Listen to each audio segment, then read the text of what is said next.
সবাই তার কথা শুনে অবাক ছাড়া আর কিছুই হলো না। এই, তোর কি বৃষ্টিতে ভিজে মাথাটা খারাপ হয়ে গেল নাকি?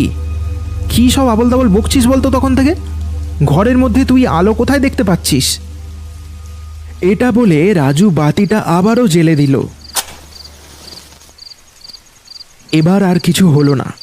রাজুর কথা মতো বাপি জানলাটা বন্ধ করে দিয়েছে। ঘরের মধ্যে এবার একটু হলেও আলো ছড়িয়েছে। হ্যাঁ, এবার বল দেখি, এই তোর কি হয়েছে? তখন থেকে ভুলভাল কথা বলে যাচ্ছিস। আর এত বৃষ্টিতে তুই ছিলি কোথায়? শুধু শুধু ভিজে ভিজে আসতে গেলি কেন আবার? আমি তোদের কাছে না এসে থাকতে পারলাম না। ভাবলাম যাবার আগে শেষবারের মতো তোদের সাথে দেখা করে যাই। ও, এবার বুঝেছি, তোর বাবার ব্যবসাটা ধরবি তাই তো? তাই তুই ব্যাঙ্গালোর চলে যাচ্ছিস। তাও ভালো, তোর একটা হিল্লা হয়ে গেল। ও, এই জন্য সেই থেকে এসে এই তোর মনটা খারাপ, তাই না?